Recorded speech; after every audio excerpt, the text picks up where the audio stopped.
O que é que vocês perceberam do ponto de vista dos desafios da docência? Se a gente fosse pensar, olhando aquelas questões que eu apresentei, o que é que vocês identificam como um desafio da docência na educação profissional diante daqueles elementos que a gente apontou, né? O caráter prescritivo, as demandas de atender essa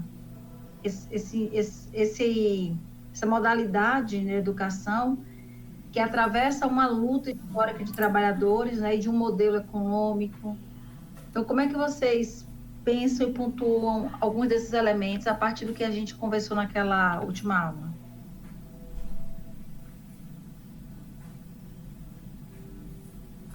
Acho que a articulação mesmo entre a formação humana e a formação técnica, né? Tirar um pouco deixar uma formação mais ampla, mais voltada para o desenvolvimento intelectual também, desenvolvimento humano. Esse resume muito bem, Lorena, né? Muito obrigada pela sua contribuição.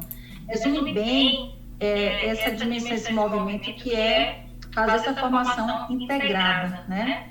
Inclusive, é um termo que vocês vão ver alguns textos, certamente vocês verão esse termo em alguns textos, de educação integrada e não educação integral, né? Porque a educação integral, às vezes, se refere à educação de um tempo maior, né? De tempo integral.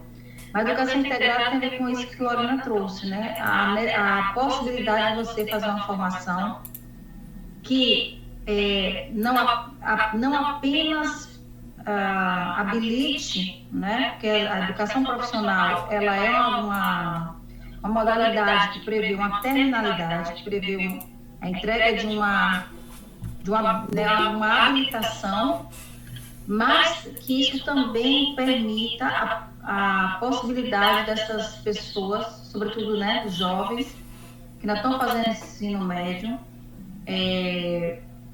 perceber as relações de causa, as relações históricas, sociais, econômicas, que estão atravessando as práticas humanas, no caso, é a prática da profissão que eles estão em formação. Então, isso de fato, Lorena, eu sou professora, né, do ensino médio, estou na sala de aula, eu falo aqui do interior da Bahia, e a gente sente não é simples, né, a gente fazer esse processo, porque você inclusive precisa, um dos maiores desafios é você ter que lidar com um estudante atualmente de uma geração em que a ideia da mercadoria, a ideia da fluidez, né, a ideia de tudo muito efêmero, também atravessa as relações na escola. Uma das coisas que mais me impressionou e me preocupou nos últimos tempos foi um estudante, por volta de 16 anos, quando ele disse que não adiantava a gente estar discutindo emancipação, fortalecimento de classe, porque ele falou: professora, se eu fizer isso, eu vou pagar de otário. Foi a expressão que ele usou, entre aspas, né? É como se ele dissesse: a gente estava muito sem esperança. Então, essa formação integrada, ela hoje, ela é de modo de, coisa assim, de fato, uma educação paradigmática. Ela traz um paradigma muito específico e que é um paradigma que a gente tem uma série de elementos, de variáveis no mundo que atuam contra ela, né? Porque você está, hoje, cada vez mais a lógica do individualismo, da meritocracia, da competitividade, ela é presente no nosso cotidiano, nas relações mais ordinárias, né, mais comuns do dia a dia. E você tentar pensar uma formação que fortaleça aspectos como a solidariedade, a coletividade, a comunidade e a compreensão histórica e política da realidade, não é simples, né? Não é fácil. Eu tenho observado, professora, eu não estou em sala de aula especificamente, mas eu observo é o comportamento assim, dos estudantes que acabaram o ensino médio e estão cursando, né, um curso técnico, estão fazendo um curso técnico. Eu também sou oriunda do curso técnico, eu fiz curso técnico, mas eu lembro que na minha turma não tinha tantos adolescentes saídos do ensino médio, né? Eram pessoas mais maduras. E o que eu observo hoje na instituição que eu trabalho, que pode ser um desafio também, é o amadurecimento que não há desses estudantes. Eu observo que eles estão ali como se fosse uma extensão do nível médio, né? Sem compromisso. Acho que é meio que perceptível que são poucos daqueles que demonstram um compromisso ou que compreendem que eles estão ali se formando para o mundo do trabalho. Né? Acho que está faltando um pouco também dessa conscientização de que ali é o início da vida adulta. Né? Eles ainda estão muito verdes, digamos assim, quando chegam para fazer um curso, uma formação técnica. E isso acaba impactando, acho que, quando eles vão procurar se inserir no mercado de trabalho, porque eles não são hipóteses, né? Obviamente. Não conseguem mensurar a importância de estar num curso técnico, né? Como isso pode ampliar a sua formação em si, né? Como isso pode mudar também a sua perspectiva de vida, a sua condição de vida. O que eu sinto é que é só mais uma etapa de estudo, né? Eu não sei se isso acontece, por exemplo, nos institutos federais. Não tenho essa vivência, mas no sistema S eu percebo isso. Na minha experiência tem, não posso generalizar, na minha experiência eu também tenho estudantes, né, do livro com estudantes que também tem, e são mais novos, né, porque eu trabalho com ensino médio integrado, então eu trabalho com o adolescente que chega com 14, 15 anos e vai fazer ensino médio articulado, integrado com a educação, a formação profissional.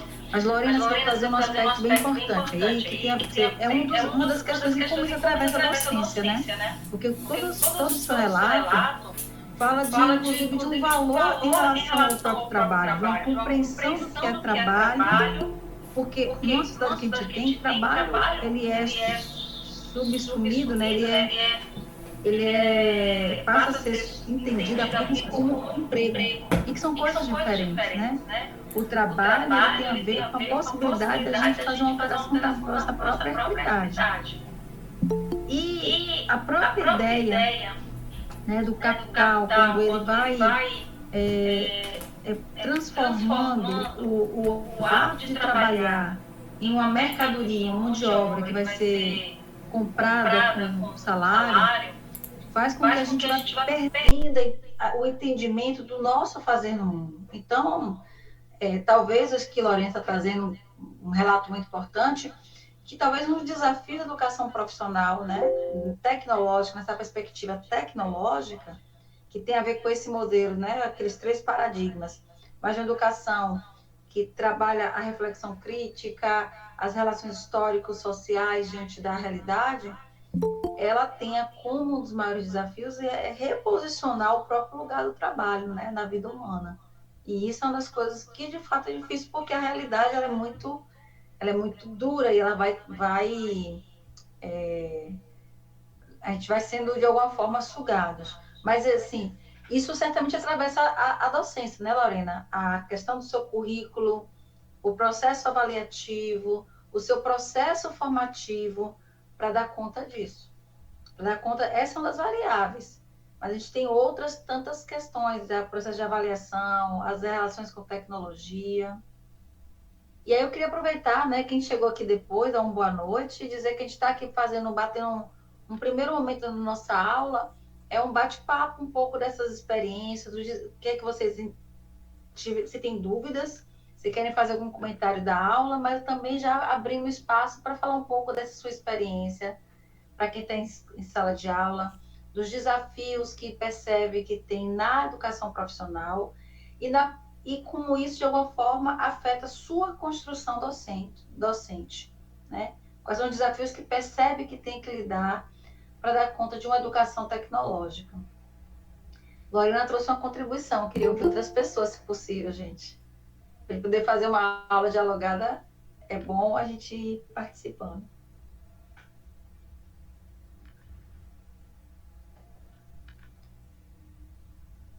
Vamos?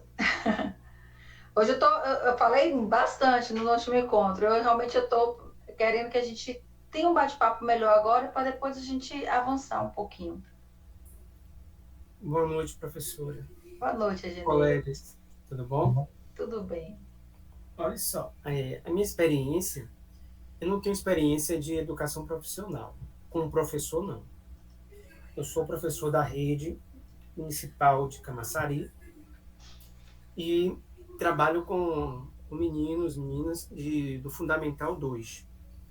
Nos últimos anos, precisamente, tenho trabalhado com o 9º ano, né? Inclusive, eu faço um trabalho de incentivo aos meninos do 9º ano para que eles façam, ao final do ano, o exame de ingresso para o IFBA, aqui de Camaçari, ou das outras cidades que eles queiram fazer. Salvador, Lauro de Freitas, são cidades vizinhas.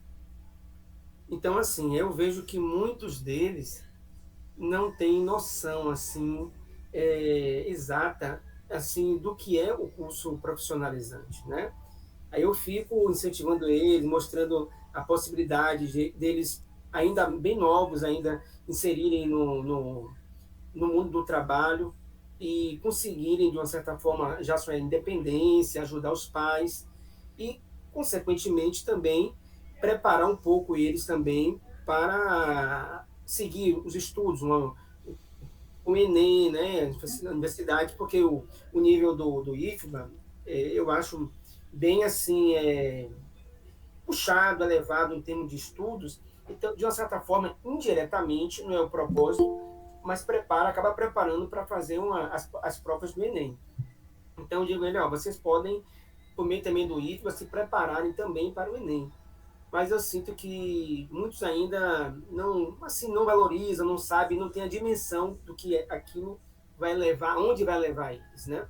Inclusive, eu faço um trabalho, às vezes, à parte, trazendo questões do IFBA, para preparar eles, né? E também a gente faz visitação ao campus do IFBA, já a partir do 2º semestre, a gente sempre comunica com a direção do IFBA em Camaçari, para fazer um agendamento de visita com eles, para eles conhecerem a estrutura, para eles conhecerem a realidade, né, daquilo que eles podem usufruir e ter também como preparação de vida acadêmica deles também.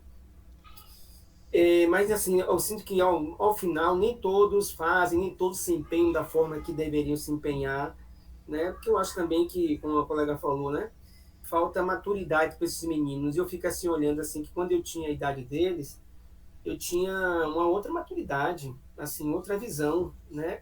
E eu percebo que, infelizmente, a cada geração que vai chegando, parece que a humanidade vai se deteriorando em termos de maturidade, intelectualidade, vontade de estudar, compromisso, responsabilidade. Eu vejo assim que é realmente uma degradação do nível mesmo de desenvolvimento humano, viu, professora? E isso me deixa um pouquinho, às vezes, frustrada. É isso que eu falo. Vê só, você tá com a fala, você tá com aquele público que está chegando para o ensino médio, né?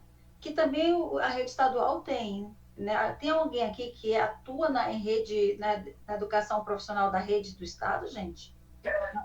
Oi, eu atuei até mais ou menos abril. Pronto, Adriana, já vou pegar o seu depoimento, só para dizer assim, esse estudante que a Ednei está descrevendo é o estudante que chega no primeiro ano, para quem está na rede estadual, na rede federal, até numa rede privada, como é o caso de Lorena no SESI. E eu acho que, assim, a grande reflexão que a gente precisa começar a fazer é, de alguma forma, isso é um desafio para a nossa docência e é um desafio para o nosso processo formativo. Porque, assim, resposta eu não tenho, sabe, Ednei? Como fazer? Porque, de fato, a gente está vivendo um outro tempo. E, por exemplo, a própria dimensão da extensão do ser humano na relação com a tecnologia, né, na perspectiva de que essa tecnologia ela subtrai a própria atuação humana, isso tem um impacto nessa perspectiva ontológica, quer dizer, de quem somos nós seres nesse mundo. E eu concordo com você, a gente está vendo, de fato, um momento muito paradigmático de rompimento com o avanço dessas relações, dessas redes de tecnologia e as relações de produção de trabalho que a gente passa a estabelecer com o outro, né? E com a realidade, com a natureza física e social, mediados por essas tecnologias. E isso muda muito a nossa compreensão de ser no mundo. Então, isso certamente eu concordo com você que não é fácil. Mas a grande questão, e o que está posto para a gente, é como que a gente vai, de alguma forma, pensar a nossa atuação e pensar quais são as demandas formativas que a gente tem para poder, de alguma forma, compreender esse processo.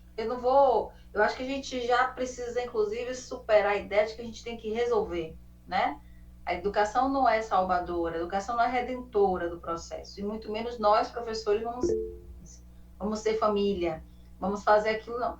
Mas de que forma a gente pode contribuir, intervir profissionalmente na perspectiva de lidar, né? De fazer alguns enfrentamentos, de lidar e de tentar reposicionar essas discussões. Pode falar, Jenny, por favor.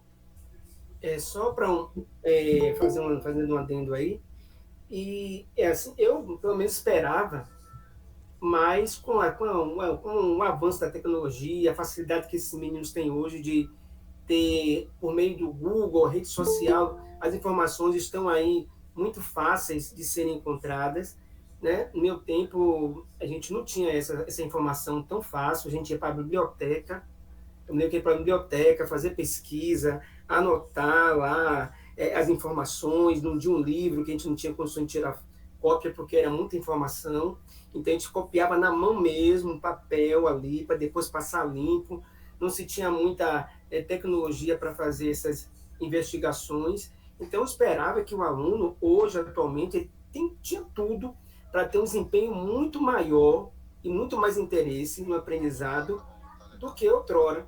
E eu vejo o caminho contrário, eu estou vendo que eles estão menos interessados, hoje em dia querem copiar e colar, né? Ainda mais com essa IA aí, eles querem pegar tudo pronto e colar, não querem ter um trabalho, fazer um exercício, aí um faz e passa para os outros, não tem aquele trabalho, aquela coisa, não, vou tentar fazer, vou tentar resolver, e vou tentar buscar, não tem essa, né? Agora, Dinei, eu vou fazer um papel aqui que eu chamo de advogado do diabo, tá? E não é com você, que olhando essa sua narrativa, jogando para que a gente possa refletir. Será que de alguma forma a gente não está no saudosismo, né, de pensar, quando era o nosso tempo a gente fazia assim? Porque a realidade é que hoje já não. Eu concordo, a gente tem uma série de facilidades, mas também tem uma série de outros desafios. Então, a gente imagina que eles deveriam fazer algo conforme a gente se coloca diante de uma experiência que eles não têm. A experiência concreta dessa geração, né, do ensino médio, que hoje está no ensino médio, a gente está falando desse público, mas lembrando que a educação profissional também ela é educação para jovens e adultos, também para, né, um outro público, mas focando no ensino médio, que é a nossa conversa aqui, eles têm uma experiência que é essa experiência ligada a esse mundo tecnológico. De fato, hoje, assim, eu tenho uma filha que ela já é jovem, mas, assim, agora que ela começou a, de fato, lidar com o computador, porque se deixar, ela quer produzir tudo e qualquer coisa no celular. E o que, para mim, parece muito difícil e talvez muito arbitrário, né? Para ela é muito mais confortável. Então, eu estou colocando essa questão que, será que, de alguma forma, a gente não está tentando moldar este aluno a um tempo e a uma relação, né? que ele não vai conseguir, inclusive, estabelecer porque ele não tem essa experiência? Por outro lado, será que também a gente não está meio engessado nos nossos processos formativos, nas nossas crenças? E com isso a gente não consegue dialogar tanto com essa, né, com essa geração. Eu estou colocando, viu, Dinei, dizendo isso, que eu coloco isso com muita tranquilidade, porque eu sou professora de ensino médio e também me deparo com a IA, me deparo com a necessidade de uma anotação e me faço esses questionamentos diários. Então, não estou aqui apontando o dedo, não, é só para a gente jogar pimenta. Adriele, por favor, você está com a mão suspensa? Boa noite. Boa noite, professora, tudo bem? Tudo bem, Adriele, pode falar.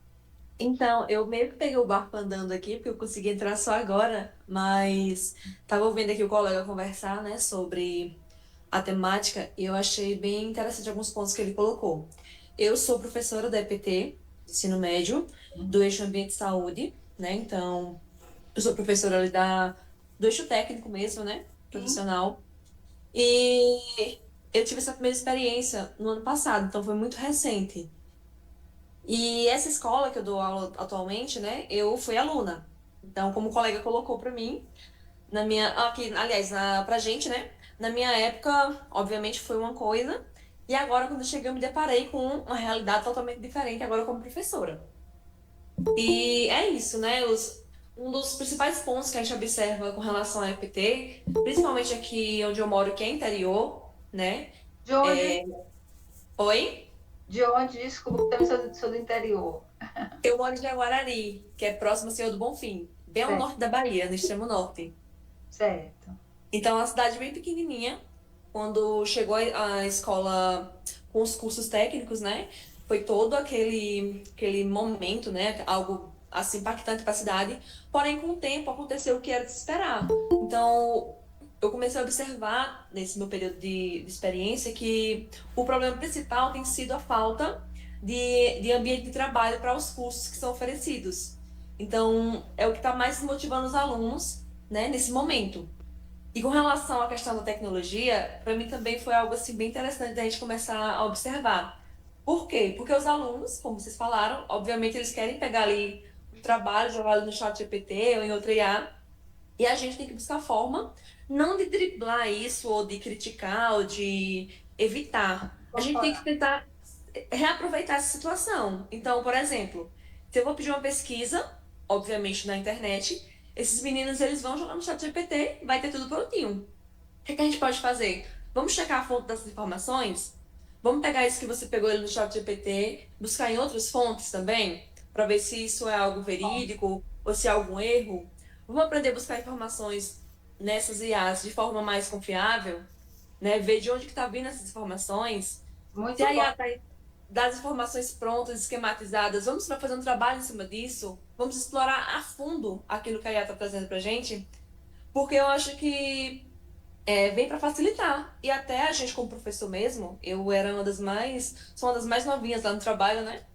Tem outros professores que estão lá há bastante tempo, então eu já fazia uso das IAs, no caso, para me auxiliar com as aulas, não para questão de conteúdo, mas para, por exemplo, esquematizar um tema que eu já tenho ali de um artigo científico, né? Trazer uma forma mais didática, mais metodológica de passar aquilo para os alunos. E eu acabei auxiliando outros professores com isso também. Seja ali fazer algo mais dinâmico, né? Fazer uma pesquisa ali mais esquematizada, uma forma de não reduzir, mas de processar as informações de uma forma que os alunos consigam absorver. Porque, querendo ou não, esses alunos eles estão muito acelerados. Eles não conseguem pegar um texto gigantesco ali, ler, fazer anotações, como na nossa época, né? O mundo está muito acelerado. Então, as informações têm que ser mais concisas e mais objetivas. E Então, eu aí, acho que, nesse sentido, auxilia bastante, né? perfeito. E aí tem uma questão, quer dizer, hoje, muito bom exemplo, Adriele, parabéns por sua prática, né? Eu, por exemplo, me desafiei esse ano a lidar com a IA. Eu fui bem nessa linha. Ai, meu Deus, esses meninos só querem trazer tudo pronto. E aí chegou um momento que eu disse, bom, o que é que eu vou fazer? Né? Eu vou tentar me aliar a ela. Então, hoje eu peço, tragam do chat GPT ou de qualquer outro IA. Pesquisem, Eles estão fazendo pesquisa, porque, por exemplo, para você fazer uma boa pesquisa, você tem que saber fazer um bom prompt, né? Que é o comando. Então, se ele faz um bom comando, significa que ele sabe o que ele precisa pesquisar. Então, por exemplo, hoje, talvez, criar com eles os melhores comandos, significa que ele tem que primeiro entender o que ele está pesquisando, sobre o que ele quer, isso já facilita. E depois que eles trazem, é que eu pego o material que eles trazem e trabalho com eles em sala a pesquisa feita, para que eles possam, a partir dali, fazer essa leitura, essa comparação de fontes, talvez um resumo, em tópicos, ou montar um material, ou fazer um infográfico a partir do material que eles trouxeram da IA, até os obrigando a ler mais, né? Exatamente. Inclusive, um dos últimos trabalhos que eu fiz utilizando as inteligências artificiais dentro da sala de aula foi o seguinte, gente, a gente tem a temática, a gente tem ali o esquema do que eu quero. Vamos perguntar à inteligência artificial quais são os melhores autores para essa temática, quais são as melhores referências, né? Quais as sugestões que a IA tem para a gente buscar ali, seja em sites, em livros. E com isso a gente consegue explorar mais a fundo, né? Vamos utilizar a IA não como algo que vai trazer tudo pronto para a gente, mas como um caminho, como um encurtador de caminho, tanto para o aluno quanto para a gente, professor. A gente sente uma resistência, principalmente eu que tenho um pouca experiência, que cheguei há pouco tempo, também dos professores mais antigos, né? Da questão ali das inteligências artificiais, até do próprio computador em si. Tem muitos deles que estão ali engessados no livro, nos textos grandes, copiar no quadro. Não que isso seja algo ruim e irrelevante, porque é importante também que os alunos tenham essa didática, essa prática, né? Mas a gente sabe que a realidade é outra. Então, já que é algo que a gente não vai conseguir mudar a realidade das inteligências artificiais, vamos nos adaptar e fazer uso delas de uma forma que facilite a vida do aluno e a nossa, né? E que amplie a nossa visão metodológica de como passar o conteúdo para o aluno.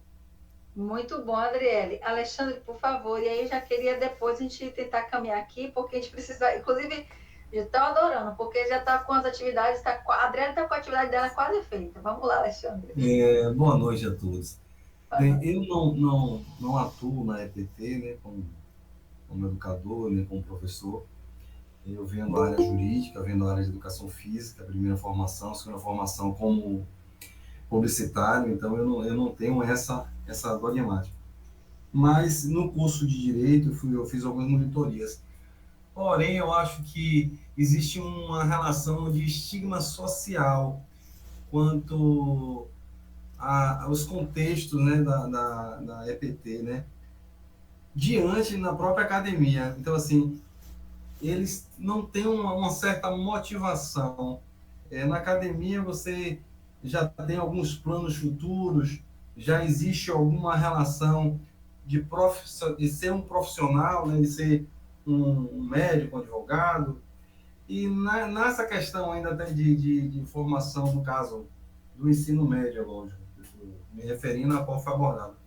Eu acho que ainda há esse contexto em que essa opção se fica ainda solta, né, vultuosa, sem um norte muito mais aprofundado. E eu sei que eu ouvi falar de algumas colegas nossas aí, e que já tinham uma relação na própria EPT de estar tendo empreendedorismo, empregabilidade. Eu acho que essa mudança é positiva, sim, nesse contexto, mas ainda eu vejo que essa parte para com os alunos, a apresentação deles para uma direção única, para aquela relação sistemática, ainda é muito limitada. É isso. Veja só, o documento de Adriele, de Alexandre, né? E assim como o de Ednei e o anterior de Lorena, coloca para a gente uma série, algumas das maiores não, né? Mas algumas das tantas complexidades que estão atravessando a profissão docente. E aí a gente precisa começar a pensar como se dá o processo formativo da gente. Essa construção dessa identidade que eu acho, eu quero fazer essa afirmação, e imagino que vocês, o que a gente viu aqui já está posto, que ela é multifacetada e ela ela é um processo contínuo, né? São identidades o tempo todo em processo de reconstituição. Porque o ser professor hoje, o ser professor de educação profissional hoje, né, ele não tem uma... Você não tem como ter esse modelo pronto e acabado. Né? Paulo Freire já nos avisava sobre esse ser docente, né? Que a docência ela é um projeto sempre do inacabamento, porque a gente, como ser humano, a gente é um ser inacabado, um ser em construção. E a docência, ela é uma prática, né, de formação que lida com outro ser humano o tempo todo. Então, e esse aí se constitui certamente nossos maiores desafios, é que a gente precisa entender que o nosso processo formativo ele é contínuo, né? E esses movimentos que a gente vê no mundo de hoje, nesses novos perfis que tem a ver com a relação com a tecnologia, tem a ver com a relação da aceleração com o tempo, tem a ver com os processos de lidar com algumas outras questões como a estrutura social e política, né? A política hoje que define muitas coisas sobre a nossa profissão, a questão da própria carreira, tudo isso são aspectos que a gente precisa perceber o seguinte: como é que eu preciso atuar na minha docência, né? Que desafios eu hoje olho e preciso investir para poder lidar com essa relação. E aí, por exemplo, né, como é que se dá o nosso trabalho, por exemplo, coletivo e formativo entre pares na escola, ou na escola ou no campo onde se atua? Né? Em que medida eu consigo ser uma professora, um professor reflexivo sobre a minha própria prática? Então, esses desafios que a gente vai precisar, eu acredito que é um processo contínuo e que, nesse momento, eu queria desafiar, né, o grupo a fazer. E aí eu queria, até pela questão do horário, uma das nossas tarefas hoje seria a gente poder olhar para as duas atividades, né? Porque a gente não vai ter esse novo momento. O próximo momento é na próxima semana, mas já para trazer outras contribuições. Então, e aí eu acho que a própria atividade, e esse referencial que eu quero mostrar para vocês, eu acho que ele vai ajudar muito a gente a estar fazendo essa reflexão, né? Sobre esse fazer, sobre como é que a gente pode se enxergar, né? E pode reconhecer nisso uma vantagem. Eu gosto muito da Vera Maria Candal. Ela é uma professora que trabalha com didática, né? Ela é da PUC do Rio de Janeiro e ela trabalha muito com educação e diversidade. Mas ela fala que a diversidade é uma vantagem pedagógica. E eu queria parafrasear, me ajudem, parafrasear. Isso, a professora Candal dizendo isso, né? A educação tecnológica, ela é uma vantagem pedagógica. A vantagem, ela se dá pelo desafio que ela nos propõe, porque no momento de ter que lidar com a ideia de pensar uma educação que forme um sujeito de uma perspectiva integrada, ela vai exigir da gente movimentos, ela vai exigir da gente deslocamentos. Então, isso é uma vantagem, porque é isso que propicia a gente ter que lidar com uma nova realidade. Em vez de ser um problema, se a gente puder pensar que isso pode ser justamente a janela de oportunidades que a gente pode ter para repensar essa prática, é uma forma também de a gente talvez amenizar um pouquinho essa situação. E aí eu queria compartilhar aqui, eu acho que vocês já viram na página da aba atividade, gente? Eu vou abrir aqui, né? Já, eu pelo menos já vi. Já viu, né? Eu vou compartilhar aqui. Vixe, tá tão pequenininho. Não sei se vale a pena a gente ler aqui. Vocês estão conseguindo ver? Deixa eu ver se eu consigo ampliar o zoom aqui. Não, dá para ver, mas não dá para ler. E agora melhorou um pouquinho? Eu ampliei o zoom. Melhorou. Bom, essa atividade aqui, vejam só, o que é que eu propus, o que é que eu imaginei. E eu pensei mesmo algo que pudesse ajudar a gente a fazer esse movimento reflexivo, tá? Oi, professor, pode falar. Professor Genildo. Oi, colega, pode falar.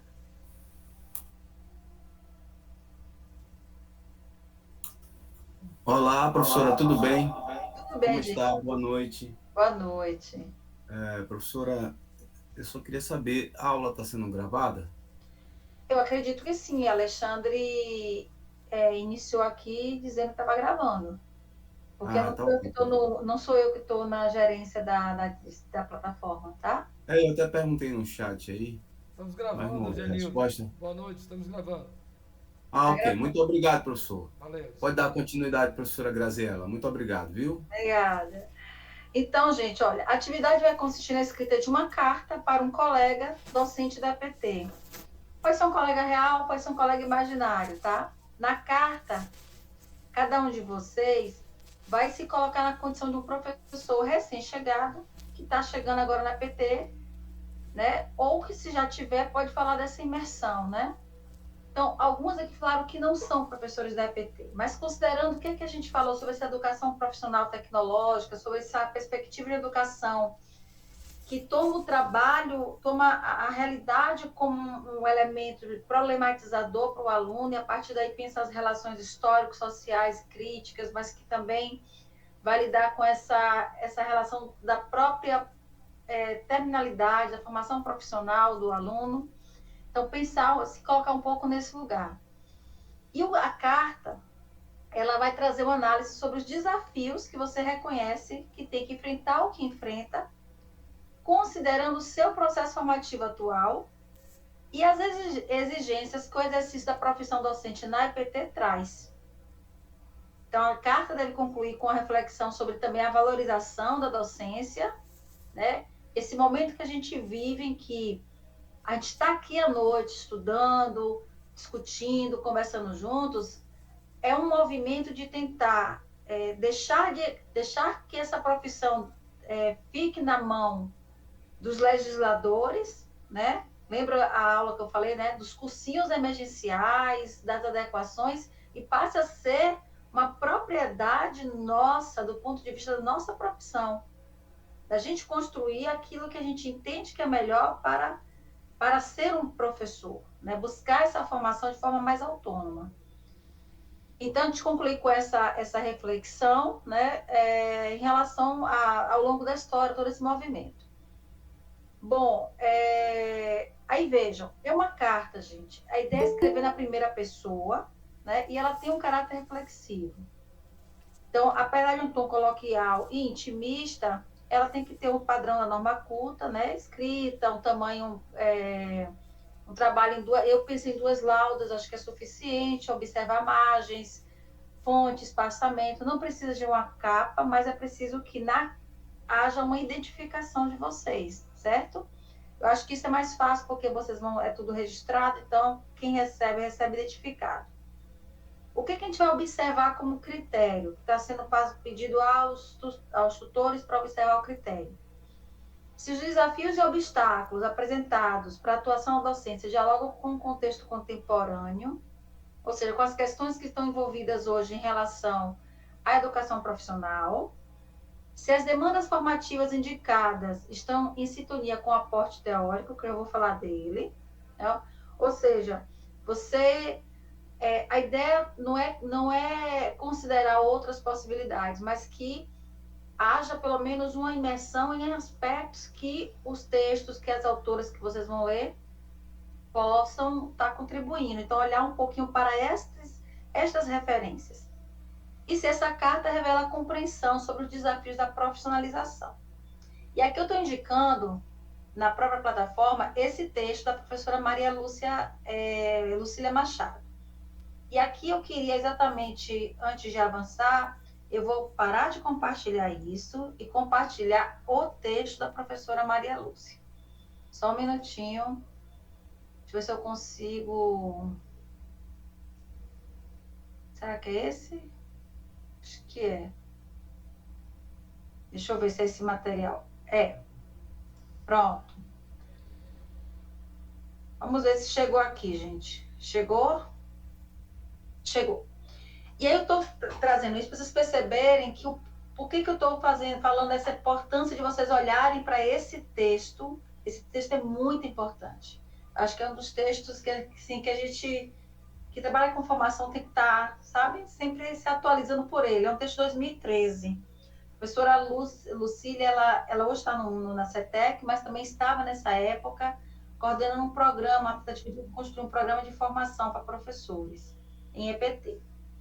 Então, deixa eu ver se eu consigo ampliar o zoom dele.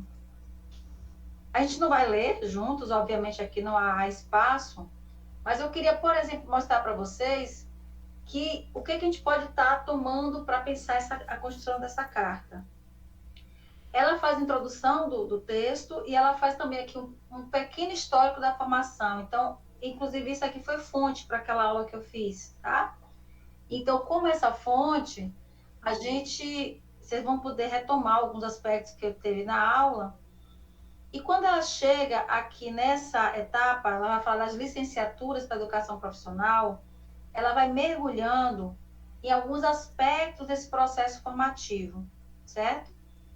E, então, por exemplo, aquela fala, as exigências com relação ao perfil dos docentes na educação profissional estão hoje mais elevadas. Não é mais suficiente o padrão do artesanato, quando o mestre da oficina escola se apresentava como um espelho que o aluno praticante deveria adotar como referência. Superado também está o padrão da escola-oficina, que impunha o aluno a aplicação de séries metódicas de aprendizagem. Instrutores recrutados nas empresas, segundo o padrão de que para ensinar, basta saber fazer. Então, ela fala, os professores da EPT enfrentam novos desafios relacionados às mudanças organizacionais que afetam as relações profissionais, aos efeitos das inovações tecnológicas sobre a atividade de trabalho e culturas profissionais, o novo papel que os sistemas simbólicos desempenham na estruturação do mundo do trabalho, o aumento das exigências de qualidade na produção dos serviços, a exigência de manutenção à justiça social, as questões éticas, a sustentabilidade ambiental, as diversidades, né? As relações étnico-raciais, as pessoas com deficiência, tá? Então, são novas demandas, a construção e reestruturação dos saberes, de conhecimentos fundamentais, análise, reflexão, intervenções críticas e criativas na atividade do trabalho. Então, eu estou tomando isso aqui porque, a partir daqui, a professora o texto, ela vai pontuando alguns desses elementos de forma mais,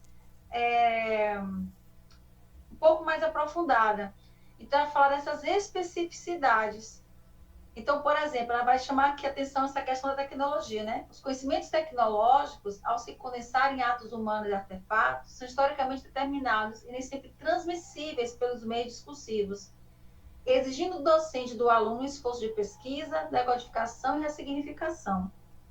A docência da educação profissional, portanto, não se faz sem avaliação de opções tecnológicas, o que requer aprender conhecimentos tácitos e o estado da arte do desenvolvimento tecnológico, entender os motivos pelos quais há problemas em aberto, mesmo existindo soluções tecnológicas para os mesmos, aprender com lições deixadas pelas experiências pessoais ou coletivas passadas, imaginar futuros possíveis alternativos das tecnologias. Eu não vou me apegar a ler tudo, mas eu trouxe como exemplo de como vocês podem tomar esse texto como uma referência em que ela vai apontando aspectos dessa especificidade da formação e que vai cruzar com muito do que vocês falaram aqui, né? Quando Lorena e Ednei falaram muito da dificuldade de lidar com a geração que parece espessa, que parece fugaz, que lida com a tecnologia, que lida com uma certa vamos dizer assim, anomia diante da própria possibilidade de um processo formativo. Que aspectos a gente pode estar pensando assim, essas são dificuldades que eu estou tendo? Será que, por onde que isso está se desenhando de fato? Né? Não quer dizer que a culpa seja nossa, mas de alguma maneira, o que é que eu não estou conseguindo olhar para tentar compreender melhor esse processo? E até compreender melhor que é isso mesmo, mas diante disso, como é que a gente pode atuar para dentro minimamente no cenário em que eu estou gerindo, que é a minha sala de aula, que é o processo educativo do qual sou responsável, como que eu posso tentar pensar esse elemento. E aí reconhecer, né? Poxa, eu preciso de fato saber um pouquinho mais de ar, assim como... Aí, cadê que foi a nossa colega que falou? Adriele, né? Como a Adriele nos colocou aqui algumas experiências. Então, gente, esse texto, ele é fundamental para vocês poderem realizar essa atividade, né? Porque ele é um texto que vai provocando, e vocês podem, inclusive, aí, identificar alguns desses aspectos com os quais vocês gostariam de trazer para o seu processo, para o seu processo reflexivo, que você vai registrar nessa carta. A escolha do instrumento da carta, eu entendi que ele facilita esse movimento de reflexão, né?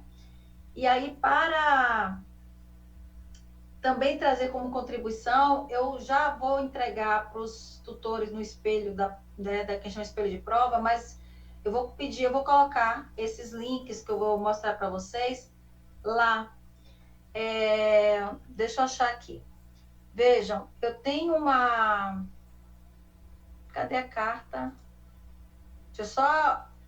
Eu estou tendo um certo delay. Acho que é a internet. Aqui, achei. Pronto, vou partilhar aqui. Esse site é um site... nesse site é uma página, né? Que eu usei no Wix quando eu fiz meu trabalho de doutorado.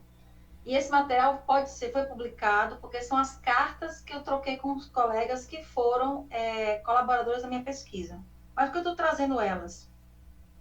Porque aqui tem uma boa experiência de uma carta, né, de uma escrita de uma carta, em que o docente se para refletir sobre algumas questões da diversidade. Aqui é um objeto específico, né? Como a diversidade atravessa a profissão docente na EPT, no ensino médio integrado. Mas vocês podem clicar aqui, ó, por exemplo, vou pegar a Amanda. Já chegou, gente? Deixa eu ver, pronto. O seu abre a carta da Amanda, eu acho que vocês estão sem acesso a ela. Eu vou ter que... Não, está aqui. Já está, nós estamos visualizando, sim. Ótimo. Cadê? Pronto. Eu vou aumentar a fonte aqui para a gente poder ver. Então, eu trouxe isso aqui como possibilidade de vocês terem uma referência, né? De como poder fazer essa carta. Não precisa fazer igual, de jeito nenhum, mas é só uma referência.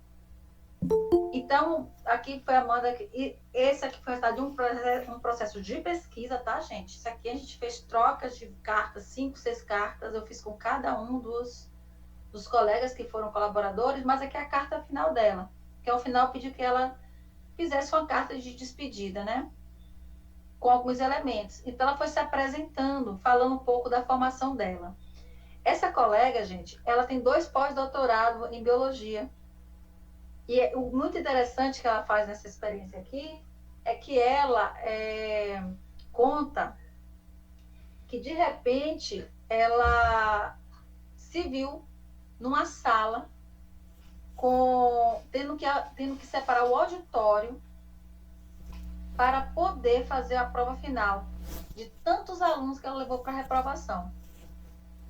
E ela disse que quando se depara com aquele auditório cheio, ela toma um susto e fala assim, o que é que eu estou fazendo? Por que meus alunos não aprendem? Certo? E a carta dela vai tramitando um pouco por isso. Então, ela vai falar de que ensinar na diversidade exige reinvenção. Foi o título que ela deu. Mas ela começa a falar, né? O fato de eu ser bacharel pode causar estranheza pelo momento, mas a docência, para mim, não foi a primeira opção. Eu acho que a gente tem muitos aqui bacharéis, né? No curso, que a docência não foi a opção. Você não fez uma licenciatura, você não pensou em ser professor. E, de repente, você está se encontrando professor. Então, como é que isso acontece? Então, ela vai falando do processo dela, né? Uma certa autobiografia. E aí ela vai falando sobre como é que ela entende essa profissão. E aqui ela fala, quando eu comecei a escrever as cartas, eu não sabia se minha prática docente estava pautada na diversidade. Porque minha ideia sobre diversidade era muito restrita. Eu pensava apenas em diversidade étnico-racial ou diversidade de gênero, e não conseguia produzir diferente para esses grupos. Não conseguia valorizar essas diferenças. Não quero dar spoiler, mas garanto que minha visão sobre diversidade está muito mais ampla. Então, ela vai conversando, sabe? É muito interessante o processo da carta. É uma carta de 4 páginas, e ela vai falando como ela se incomodou com aquilo. Daí ela vai falar que ela, nas férias escolares, estudou sobre metodologias ativas e viu que poderia mudar.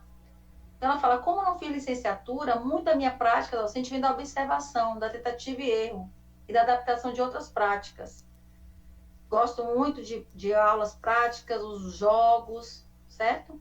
Então ela fala, decidi ser mediadora das discussões. Então, você vai lendo a carta e percebendo que ela fala do processo formativo dela, de como ela foi compreendendo como ser professora a partir dessas experiências.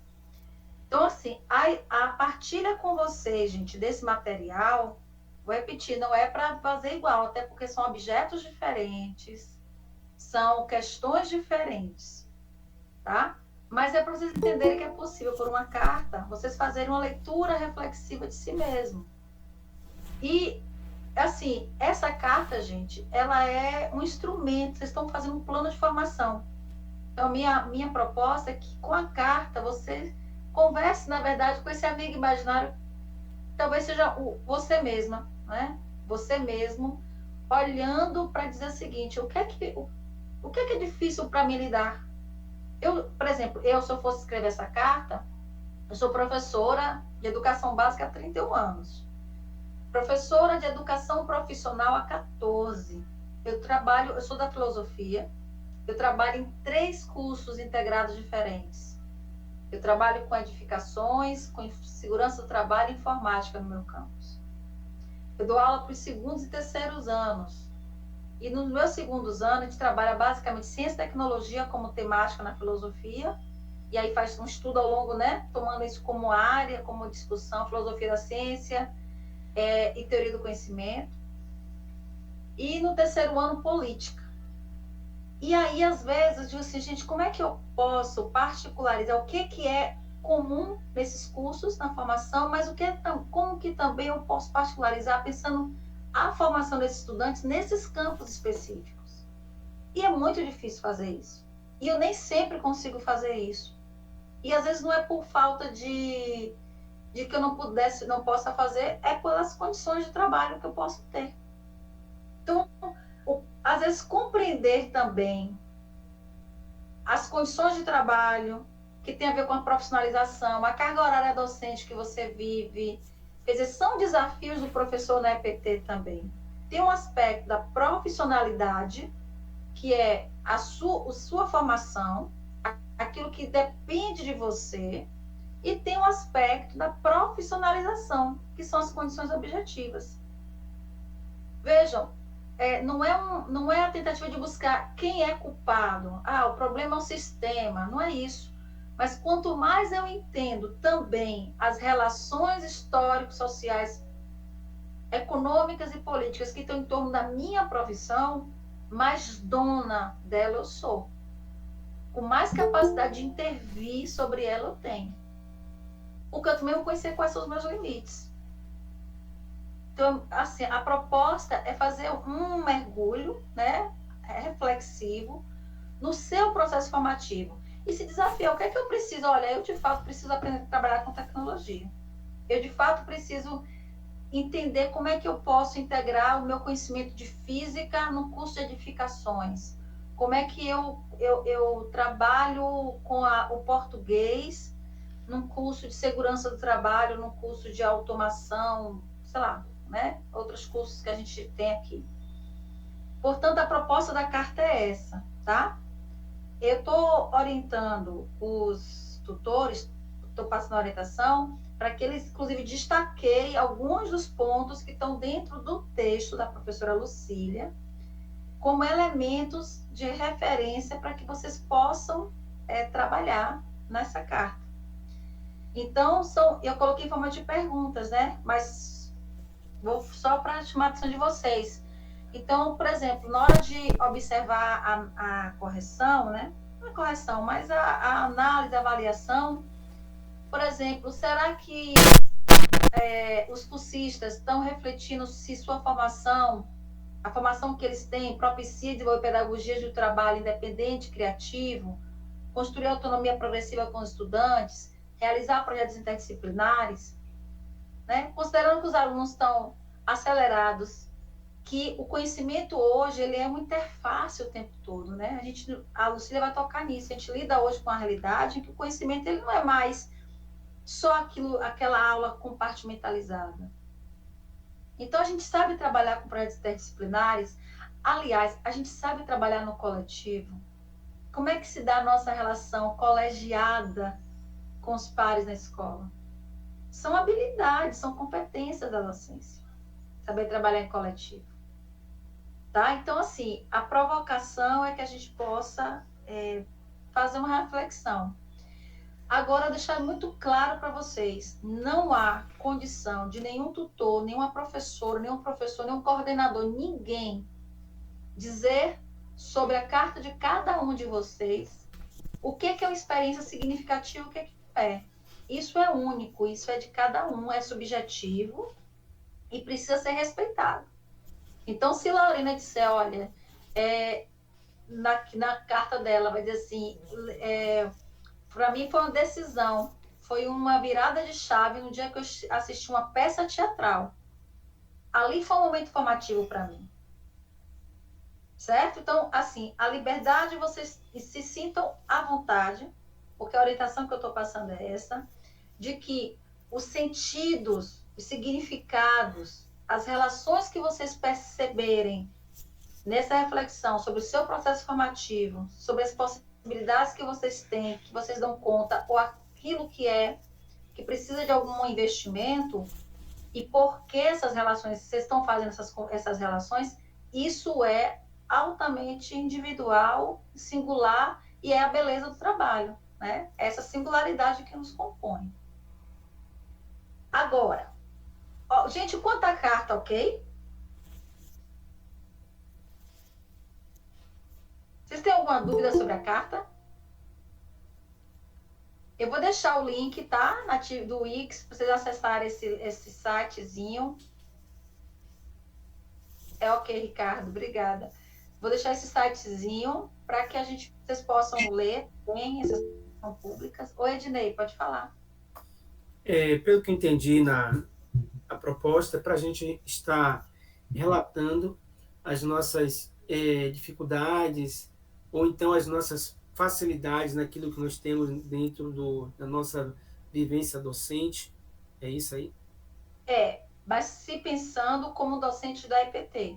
Ok. Tá? Apesar de não estar na EPT, mas eu vou estar aqui pensar como se assim estivesse, né? Isso, porque, por exemplo, os desafios que você tem no 9º ano do fundamental são diferentes de um desafio de educação profissional tecnológica, tá? São diferentes, até porque ensino médio, você tem a própria relação de fazer uma formação. Você é professor de quê, Dinei? Desculpa. Matemática. De matemática. Então, a relação da matemática num curso integrado é outra, né? E aí, por isso que eu falei, o texto da Lucília, ela vai ajudar a gente a refletir sobre o que significa ser um professor de educação profissional. Então, com esse texto, vocês vão conseguindo identificar esses aspectos e fazer uma reflexão sobre eles. Não significa que você tem que atender a tudo que ela coloca no texto, certo? Mas, certamente, ali tem muita coisa que vocês vão conseguir trazer para essa carta. Fazer uma reflexão do seu processo formativo, sabe, Ednei? De como... É como se... Eu gosto muito do comando. Como é que eu cheguei aqui? O que me trouxe? Como é que eu chego esse momento, nesse curso de formação, me pensando professor? O que eu trago? Vamos fazer essa metáfora, né? A gente está aqui numa viagem, eu tenho uma mala, eu tenho que levar para essa mala, a viagem é para uma sala de aula da docência na PT. Eu tenho uma mala, que é a mala que eu preciso carregar, e quais são as vestimentas que eu tenho disponível, que são adequadas para botar dentro dessa mala, porque eu vou usar ela lá naquele ambiente. Então, é olhar para o que eu tenho, que eu preciso levar, que é bom e que eu já faço, que vai me ajudar e me ajuda nesse processo, mas, poxa, eu deveria ter aquele casaco, eu deveria ter aquela calça. Estou falando de forma metafórica, né? Então, eu deveria ter aquele elemento que me ajudar a compor o meu look ali na sala de aula. A sala de aula como esse ambiente, né? A mala com as nossas habilidades, competências, nossos saberes, nossas experiências, né? Os saberes da experiência que a gente vai produzindo na docência. Aí, pessoal, a segunda atividade, porque a gente vai ter nosso encontro na semana que vem, e eu vou também fazer um encontro muito focado em discutir experiências práticas docentes, mas a segunda avaliação, ela será a partir também de uma análise, só que em grupo, tá? E aí já vou fazer um desafio. A ideia é que alguns de vocês se disponham, vocês vão formar grupos, aí os tutores vão poder orientar melhor, porque vai depender do tamanho de cada polo, quantos professores e professoras tem em cada polo, mas são grupos entre 3 e 4 integrantes. E a ideia é que vocês possam se organizar de modo que tenha pelo menos um docente, alguém que tenha experiência de docência na EPT. Aí o que vocês vão fazer? Esse colega que se dispor vai narrar uma prática pedagógica que ele considera exitosa. Então, imagine a prática de Adriele usando inteligência artificial. Ela vai falar dessa prática, ela vai narrar. E também tem na atividade, no AVA, deixa eu voltar aqui a compartilhar o AVA, porque ele já está lá, tá descrito. Acho que minha internet está ficando lenta aqui. Estou sentindo que eu estou ficando travando. Aí chegou, né? Quando a gente vai para a quarta semana, aqui, vocês estão com a atividade já lá. Eu até fiz eu melhorei, né? Eu vi que ela estava muito sequinha. Então, vai ter o relato de um colega do grupo que atua na IPT sobre uma prática pedagógica que essa pessoa considera exitosa. O relato tem que ser feito detalhado, com objetivos, qual era o objetivo, as estratégias. Não é apresentar um plano de aula, não, tá, gente? É um relato. Os conteúdos trabalhados, os agentes envolvidos, a metodologia. Eu acabei não colocando aqui um pouco as dificuldades. Vai falar como é que foi o trabalho. Oi, Alexandre. Professora, me perdoa a interrupção. Sim. Porém, eu acredito que em nosso grupo lá de Lauro de Freitas, falando pela nossa turma, não tem tantos professores em EPT assim. Deve ter um, se tiver muito. Eu acho que tem um ou dois. Então, assim, para que esse grupo seja conciso, vai ser muito difícil a gente conseguir compreender da forma com que a senhora está buscando. Entendi. Eu vou ver como é que a gente pode fazer essa estratégia, como é que a gente pode dispor de outras experiências que vocês possam pegar esses relatos. Tem gatos pingados, né, Patrick? Eu pensei em fazer uma entrevista, mas eu fui alertada pela questão do comitê de ética, que para mim era só uma atividade, não era um trabalho, né, não ia ter identificação. Mas a gente pode ver uma estratégia, viu, Alexandre e Patrick? Eu vou verificar com os tutores que a gente pode fazer. Pode fazer um levantamento de quantos professores tem, quem se dispõe, porque a depender da quantidade de relatos, e mesmo que não seja do polo, né, a pessoa vai anônimo e a pessoa ali compartilha. Como é trabalho entre colegas, é mais tranquilo. Mas eu vou tentar ver alguma outra estratégia. Mas a ideia é que a gente pegue no polo de Itabuna também, né? E eu vou estar aqui com vocês em Itabuna, viu, Ingrid? No dia.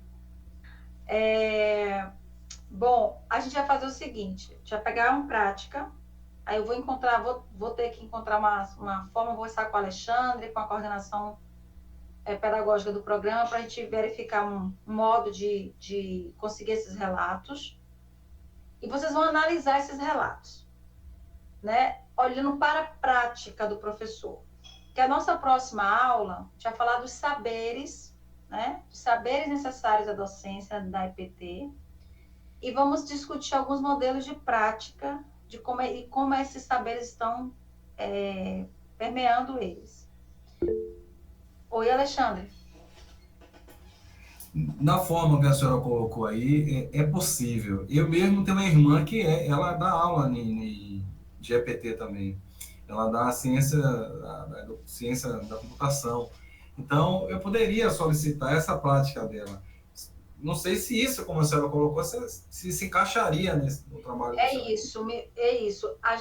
Eu pensei em fazer isso como forma de entrevista, mas, assim, por uma questão do comitê de ética, a gente teve que suspender.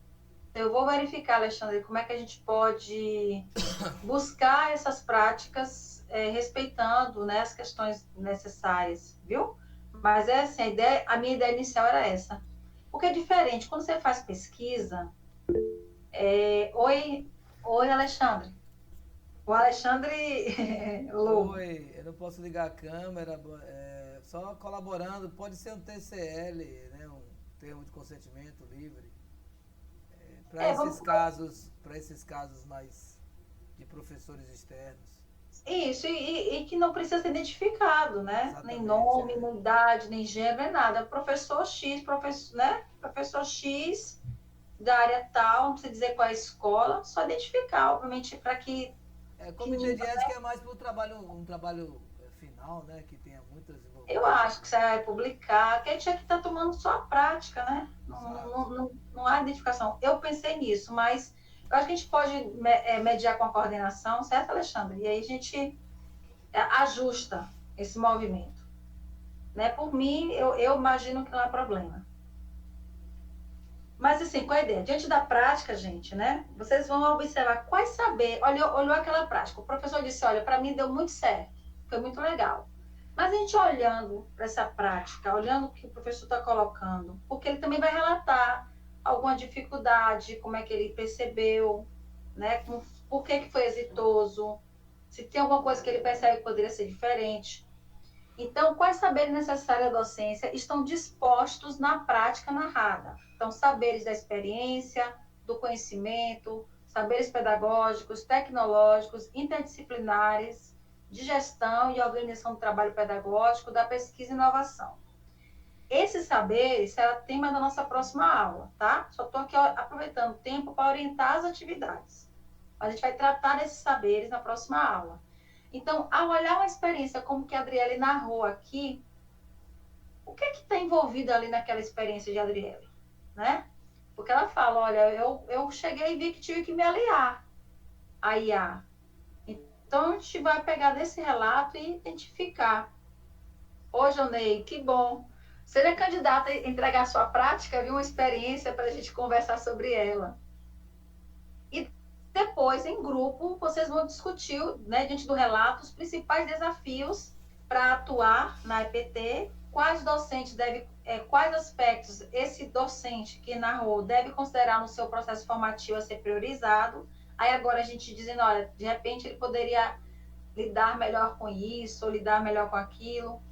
Quais aspectos sobre profissionalização docente precisam ser observados e as ações que seriam necessárias para superar ou adequar a realidade a esse desafio.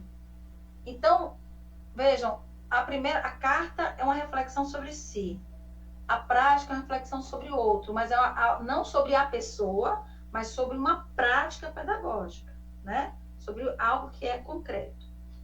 Isso vocês vão fazer em grupo e no dia da aula presencial, tá, pessoal? Na aula presencial, vocês vão apresentar em forma de seminário.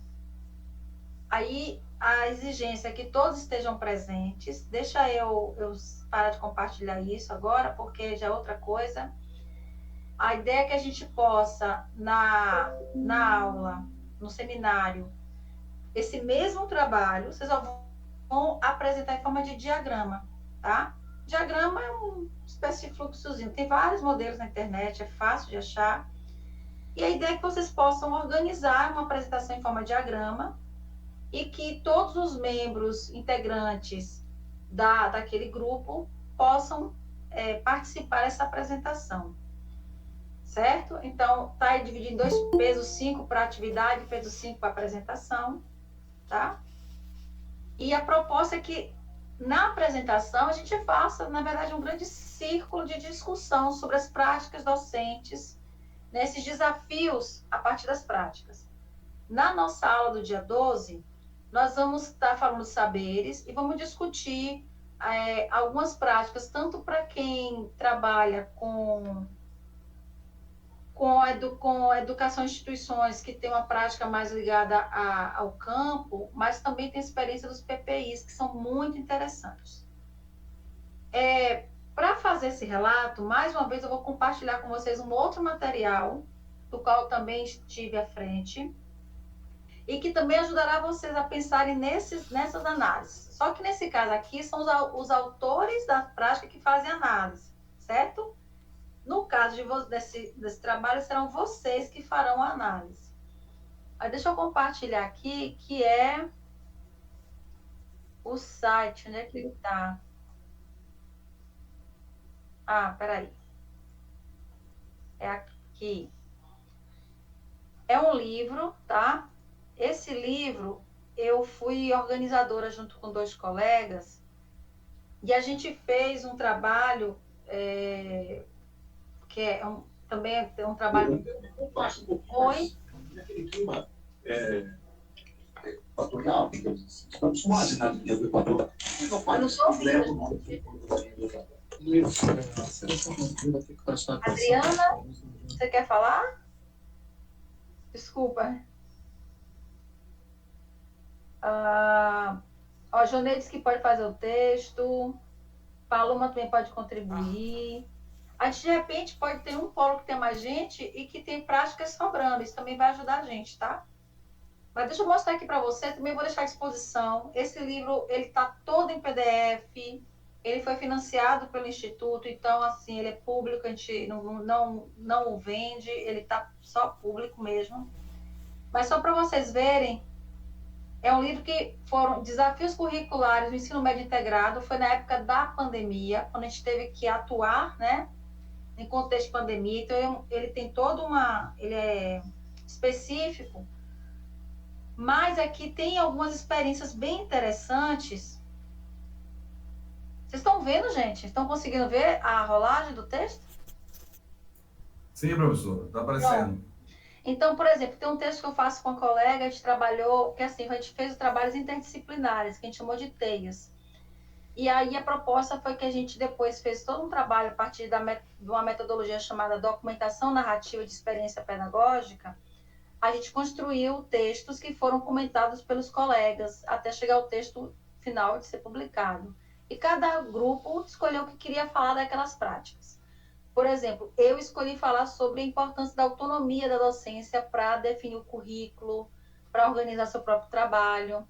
As colegas aqui, Amanda, Bruna e Karina, falaram sobre o processo avaliativo, trabalhar com avaliação e autoavaliação com os estudantes.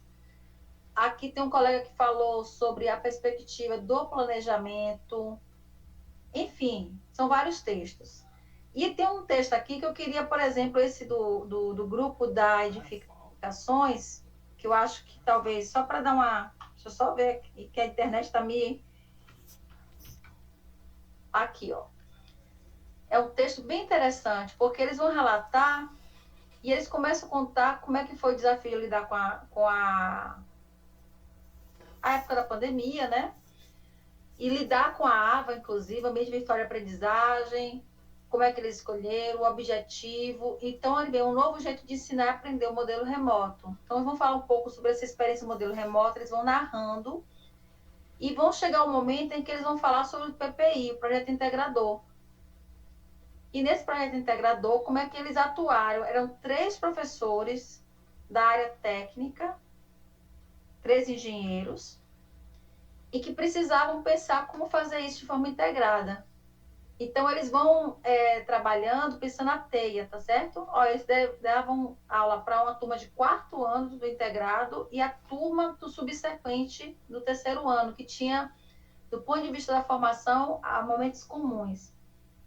E aí eles trabalharam com a integração do plano arquitetônico, do projeto hidrossanitário e elétrico. Então, o que foi o projeto integrador, como é que eles fizeram, como é que eles organizaram as aulas. Então, aqui mais uma vez, né, repetindo, é um relato que é de uma época muito distinta do que vocês estão fazendo, mas é também para ajudar vocês a perceberem que é possível a gente relatar essa prática de forma reflexiva, se perguntando como é que eu fiz, né? E como é que aconteceu, quem é que estava envolvido. Então, eu também vou deixar à disposição de vocês esse material, porque aí eu vou parar de compartilhar, gente, que eu estou cheio, está travando demais, a internet está ruim. Ela fica menos carregada. Então, eu vou trazer esse material, vou deixar também à disposição esse link. Também espero que vocês leiam né, o trabalho, outras experiências, mas para vocês perceberem, tem um professor de física, o Danilo, que ele fala sobre o desafio de trabalhar numa teia específica. Teve outro grupo que fala sobre tomar a ideia da ponte estaiada que foi construída em Ilhéus como objeto de investigação, com educação física, desenho técnico e outra área. Então, são experiências interdisciplinares de PPI e que ali é um relato do trabalho, um relato reflexivo, tá?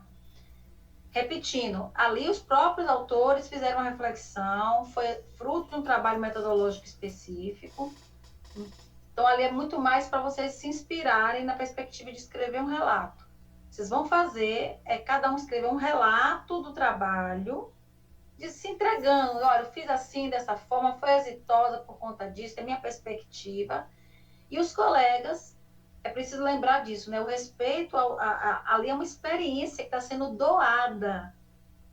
O colega que faz essa escrita, ele está sendo extremamente generoso, porque ele está se abrindo, se permitindo e se colocando num processo de coavaliação. E a avaliação aí, ela precisa ser uma avaliação viva. É a gente olhar e dizer assim, poxa, a experiência é muito bacana, mas poderia, talvez, se tivesse isso aqui sendo considerado, ela teria uma potência maior. Então, e isso é formativo para a gente, é formativo para quem também se entrega. É o grande ganho para quem doa a experiência, é ter essa experiência refletida em pares. Porque isso faz também, podem acreditar em mim, isso faz uma transformação enorme no nosso processo pedagógico. Quando a gente para olhar o que a gente faz e divide com os pares, e ouve com esses pares coisas que nos acrescentam e fazem a gente olhar, poxa, da próxima eu dou outro salto. Oi, Ednei, por favor. Professora, perdoe-me aqui, para entender aqui melhor. Eu posso, nessa equipe, pode ter até quantos participantes? Pode ter 5 participantes? Olha, eu sugeri de 3 a 4, achando que é um número interessante para se debruçar. Mas, qual foi a orientação que eu fiz com a tutoria? A depender de cada polo, sabe, Ednei? Essa configuração, ela pode ser ajustada, certo? Então, assim, não eu acho 5 pessoas muito. Agora, é inviável? Não. Eu acho que a realidade local de cada polo, os tutores dominam muito mais e vão poder dizer como é melhor essa configuração. Ok. E em relação essa segunda atividade aí, né? Essa é a segunda atividade, que é em equipe. No caso, se tiver um dos membros que for docente em EPT, ele vai trazer esse relato, né? E o trabalho vai ser feito em cima do relato dele, não é isso? Ou dela? A proposta é essa. A pessoa vai doar essa experiência, só que ela vai precisar relatar essa experiência. E os outros colegas que não tiverem essa experiência na equipe, eles vão entrar como nisso aí? Eles são aqueles que vão fazer análise junto com ele. Ah, tá. Agora, o seguinte, agora o seguinte, as pessoas que entregarem essa experiência relatada, vejam só o que eu vou dizer com todo o cuidado, tá? Porque são 5 pontos o escrito e 5 pontos a apresentação, certo? Quem entrega a experiência relatada, ela já garantiu, independente do resultado da avaliação, Se aquela experiência narrada contempla aqueles elementos, ela garantiu os 5 pontos dela. Aí o coletivo, então, sou eu, Ednei, Lorena, Carla e André. 5 pessoas, tá? Não sei nem se são 5, estou usando a pergunta de Ednei. Então, Ednei é o professor que relatou sua prática. Ele escreveu. Aí, essa prática narrada, construída, tal, Ednei, ele continua no grupo, ele vai participar do processo avaliativo, mas essa pontuação, esse trabalho de você narrar a sua prática, você está sendo já reconhecido aí. O que não vai lhe isentar de participar do processo avaliativo, de avaliação, assim, né, de análise da prática.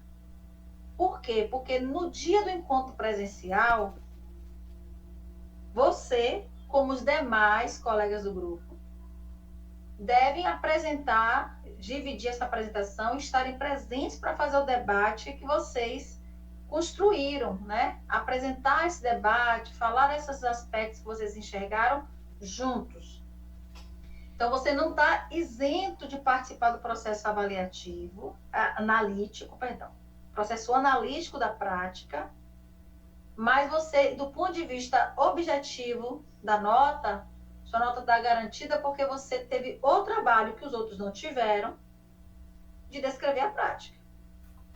E aí, no caso, o grupo vai estar apresentando esse relato do colega, não é isso? E o relato com análise. Com análise. Agora, o colega, o dono do relato, ele também vai estar apresentando ou ele fica isento, está presente, mas não precisa apresentar? Como é que Não, ele tem que apresentar. Também.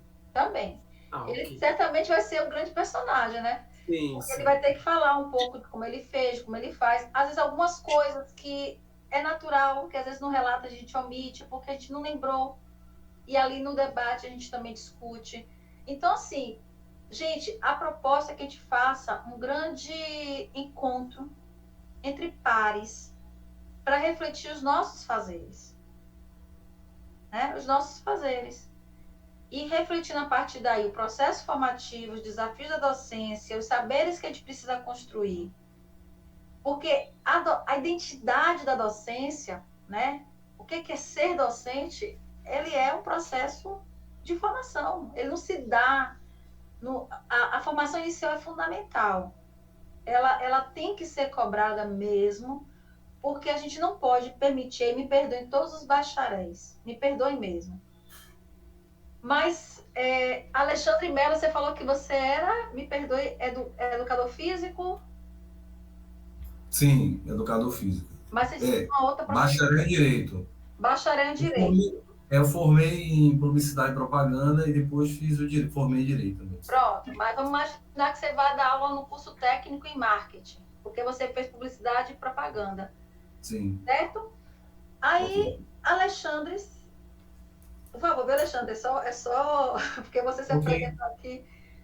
Ele se sente no direito de chegar numa escola, tomar o lugar de uma profissão, de um profissional, se intitula professor e diz, não, você dá aula, por quê? Porque eu sei falar sobre marketing e propaganda. Eu tenho um engenheiro, que é engenheiro, porque ele sabe fazer planta, desenho técnico, ele diz, eu sou professor. Não. Ser professor tem uma identidade, tem um saber específico. A gente entende que esse saber, a gente não pode hoje imaginar na realidade que a gente tem, que a gente vai fazer educação profissional e vai ter licenciatura em edificação e licenciatura, isso não vai acontecer. Então, não é que está interditado o espaço, mas esse espaço da profissão precisa ser construído. E a defesa é pela profissão docente. Então, vocês estão se especializando, aí pense, vocês são profissionais especializados, que se dedicaram, que estudaram, que têm uma experiência construída, e aí alguém chega e diz, não, eu nunca, não sei nem como é que organiza uma caderneta e sou professor. Então, se professor não é só o conhecimento científico, é fundamental. Mas o conhecimento didático, o conhecimento da gestão do trabalho pedagógico, o movimento de pensar os tempos e espaços dentro de uma escola. O que a gente chama de transposição didática, que é de como eu transformo o conhecimento que eu sei em um conhecimento a ser conhecido por um outro, que tem uma outra idade, que tem uma outra geração, que tem uma outra cabeça, que é um adolescente, às vezes, ou um jovem. Então, ser professor requer uma profissionalização. Né? Então, e eu entendo que vocês estão aqui justamente buscando isso, e é louvável isso. E é por isso que a gente tem que lutar e respeitar esse lugar. Oi, Alexandre. Diante de mim veio essa provocação, sim, até porque eu tive professores que eram juízes, promotores públicos, procuradores municipais, mas nenhum deles eram professores. A universidade vive esse problema, né? Quem trabalha com formação docente de ensino superior é isso. São profissionais que entram para a docência, mas não se reconhecem, não buscam ser docentes. Oi, Jesse. É Jesse ou Jessi? Por favor, me corrija. Oi, Pro. Boa noite. É Jesse. Muito prazer, tudo bem? Tudo bem. Então, eu não entendi muito bem. Existe um critério para se escolher o aluno que vai ser aquele que vai narrar sua experiência? Não tem um critério. A ideia é que seja um professor que tem uma experiência, uma prática pedagógica na EPT. Certo? Ah, tá, entendi. E se no grupo não tiver nenhum apto a isso, como é que a gente vai fazer? Então, a gente já colocou essa situação aqui. Foi porque a minha internet falhou e quando a senhora falou, eu não estava. Sem problema, Jéssica. Então, o que a gente falou? Se na composição do grupo, da sala, faltar relatos, né, a gente vai tentar ver uma forma de disponibilizar relatos para esse grupo, certo? Eu tinha pensado em estratégia, mas foi comentar, assim, houve uma preocupação muito importante da coordenação em a gente não ultrapassar o limite do comitê de ética, porque seriam entrevistas, mas eu acho que daria para fazer, porque seria anônimo, seriam práticas que não seriam identificadas, certo? Mas, assim, por isso que eu recolhi, porque seria fácil, né? Busca um professor, um colega, não era difícil conseguir. Então, a gente vai pensar, num momento específico, vou conversar com o Alexandre e com a coordenação pedagógica, a gente tentar encontrar alguns mecanismos, alguns elementos que nos ajudem a disponibilizar mais experiências para vocês. Tá certo, Jéssica? Certo, entendi. Muito obrigada, Pro. Oi, Paloma. Oi, Pro, boa noite. Me ouve bem?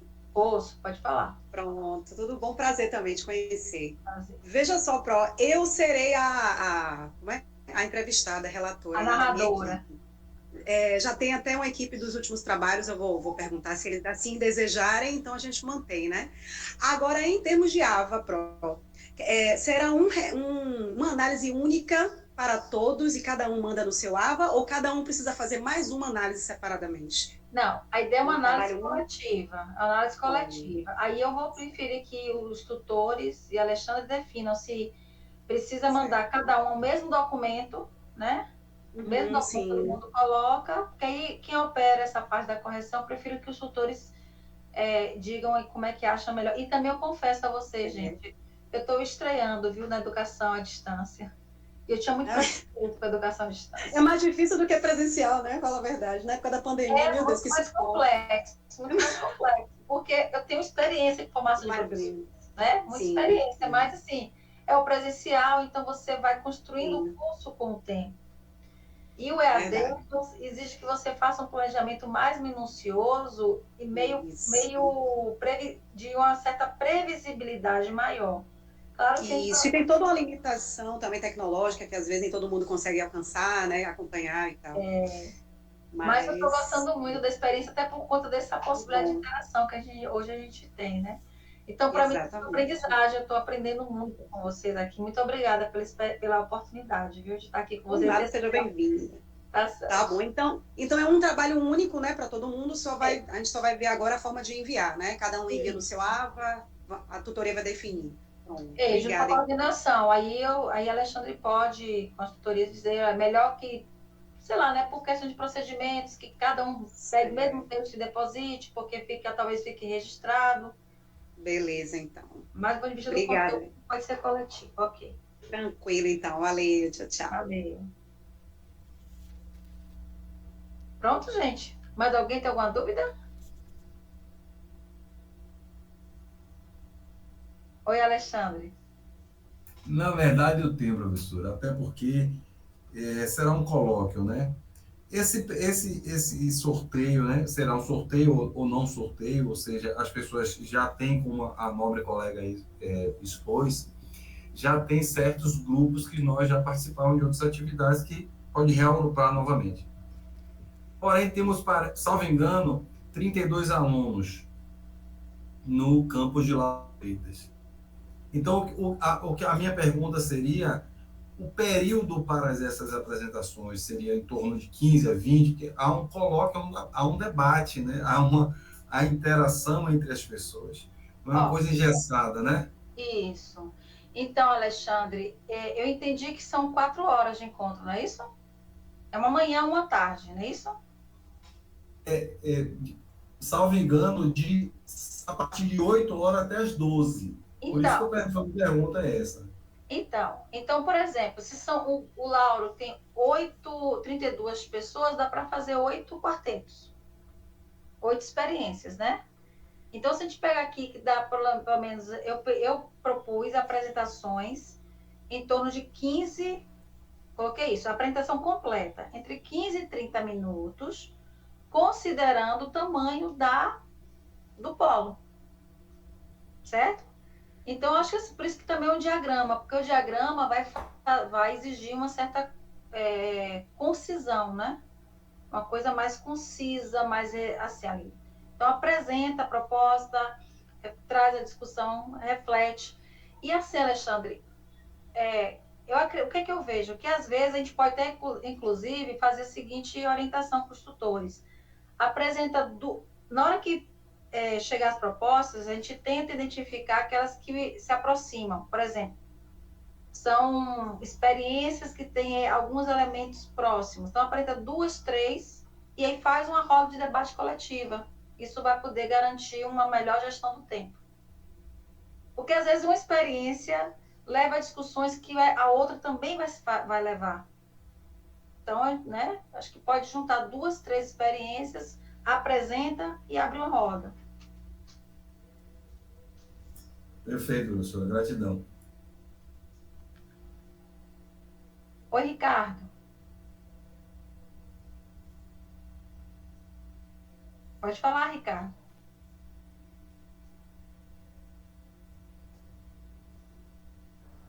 Alô, estão me ouvindo? Estamos, pode falar. O meu microfone não estava funcionando aqui, eu mandei um texto. Eu mandei no chat aí a minha pergunta. Ah, tá. Aqui, essa pergunta já aconteceu. Se o grupo não tiver um relato vindo do próprio grupo, a gente vai discutir uma forma de vocês terem acesso a um relato. Tá, Ricardo? Entendi. Eu vou ver isso depois aqui com o Alexandre. Porque, assim, eu tinha uma solução, eu já expliquei isso algumas vezes. A gente vai tentar mediar e ver como é que a gente faz isso, tá bom? Tá, Joia, obrigado. Desculpa a desatenção aí. Não, tranquilo. Normal, é muita internet, muita conversa. Tranquilo.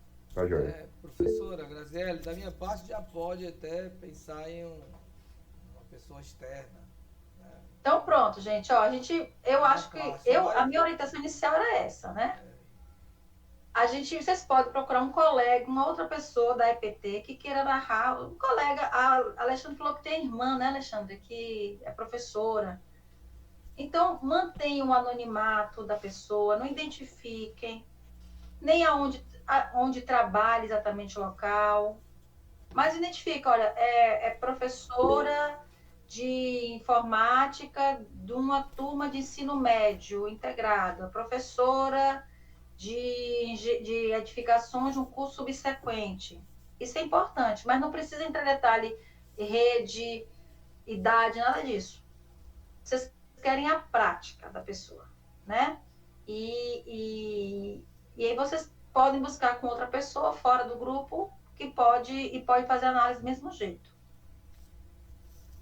Oi, do Carmo. Oi, Pro, boa noite. Eu estava acompanhando aqui, eu não sou muito de falar, não, só gosto de escutar. Mas, assim, como a senhora sugeriu pegar umas 3 pessoas, uns 3 relatos e falar, não seria bom se houvesse a possibilidade de alguém que já trabalha no PT e fazer um relato pessoalmente para a gente lá no campo? Olha, do Carmo, não é problema, mas veja, você tem duas questões. Uma, você tem um pouco, se não for do grupo, for uma pessoa externa, é mais complicado. Aí eu concordo, aí eu acho que tem problemas mesmo éticos que implicam. Porque você identifica a pessoa e dispõe ela diante de uma avaliação. Segundo, ainda que não seja, que seja o próprio grupo, a pessoa vai lá e relata a experiência, né? O tempo que vocês vão ter para refletir esses aspectos, mediar, sistematizar, não vai ser viável. Entende? Então, assim, o relato escrito, e o próprio relato escrito faz com que a pessoa desenhe melhor. Ela escreve, ela lembra, vixe, teve isso aqui antes, não, antes disso aqui, então ela vai conseguindo sistematizar. É um relato. Eu peço que não passe de 3 folhas. Também, assim, gente, não é porque a pessoa fez um pouco a mais que vai morrer. Mas a gente não vai chegar aqui com relatos enormes, né? Tenta colocar em 2, 3 folhas o relato e a análise vocês fazem e já entregam depois ele em forma de diagrama. Ok. Na verdade, além desses relatos escritos, a minha mente veio alguém para adoçar o relato pessoalmente, entendeu? Entendi, mas imagine assim, o quanto complexo seria vocês, diante de um relato, contado ali na hora, você ter que parar para pensar a partir dos referenciais teóricos, entende? Porque nesse momento do Carmo, a ideia é que a gente faça um trabalho mais sistematizado. Aí precisa fazer um esforço mais intelectual no que diz respeito a não é o que eu acho, né? Porque a gente pode correr esse risco de, na hora ali, falar eu acho que deveria ser assim. Mas diante do referencial teórico que a gente vai trabalhar no próximo encontro, pegar, não, o que é um saber da experiência? O que é o saber pedagógico, né? Então, eu vou tentando encontrar como é que ela conseguiu dar conta disso, onde é que parece que estar ali.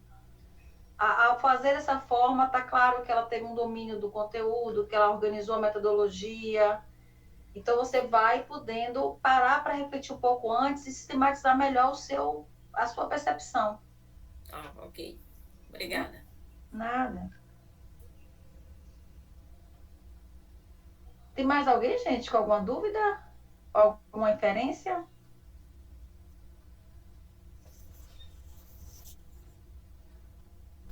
Acho que não, né? Então é isso, pessoal. Assim, a proposta é essa, né? A reflexão que a gente fez hoje já foi nesse movimento. Oi, Eliana. Boa noite, professora. Eu estou com uma dúvida em relação às notas. Então, no caso, a primeira atividade valeria, no caso, 2,5, um exemplo, segunda 2,5 e 5 a apresentação? É assim Não, essa divisão? não é somatória, não. Eu estou orientada a fazer média aritmética. Então, a carta vale 10 e o outro trabalho vale 10, só que eu dividi em 2 etapas. A entrega escrita dele é 5, só que ele é coletivo. E a apresentação dele é 5. Ou seja, eu vou ter 2 notas de 0 a 10, que vai resultar numa média aritmética.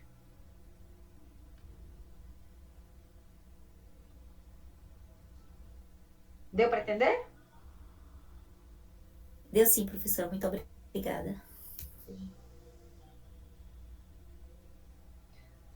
Bom, gente, se não tiver nada, acho que a gente já até avançou um pouquinho no tempo, né?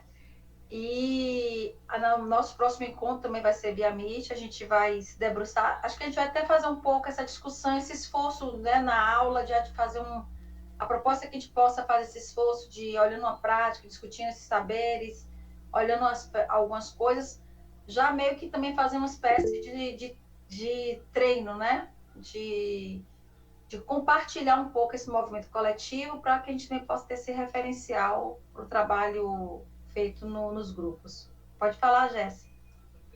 Professora, queria só ressaltar, te agradecer pela sua aula. Desde a primeira, a senhora brilhou. Obrigada. Parabéns pela sua docência. Eu amei fazer parte disso. E a senhora é, sinceramente, incrível no passar os assuntos. Eu fiquei muito feliz de ser sua aluna. Muito, muito, muito obrigada e parabéns. Ô, Jéssica, obrigada. Você me deixou emocionada agora, tá certo? Obrigada, gente.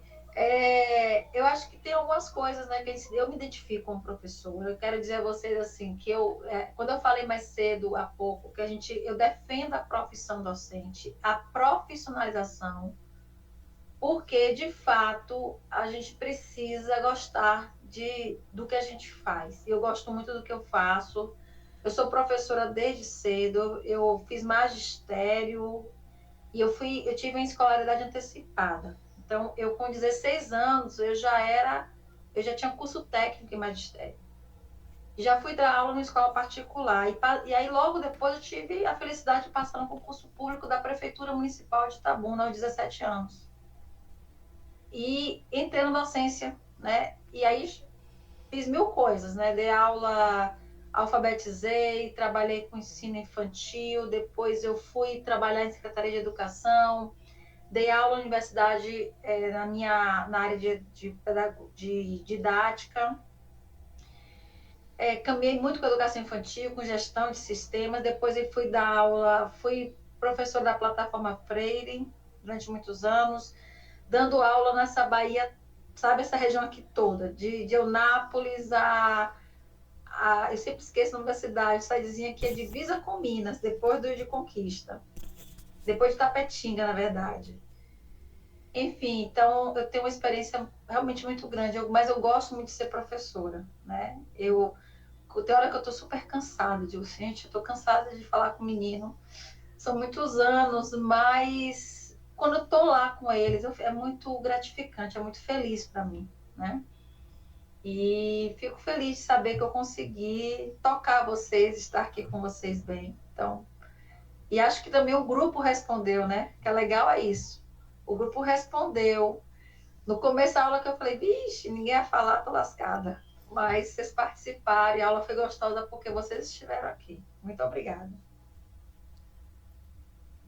Pessoal, estamos finalizando. Eu só vou trazer umas datas aqui da professora Graziele. A componente, a docência na EPT, contingências históricas e práticas inspiradoras. Nossa terceira aula vai ser para a semana, né, professora? Dia 12/6, Dia dos Namorados. Pois é, a Alexandre não deu folga para ninguém. Pode ser também no dia 11, assim, mas acho que dia 12 é melhor para a galera, vamos gravar também. Vai ser no YouTube ou vai ser aqui no Meet, professor? Eu sinceramente prefiro aqui.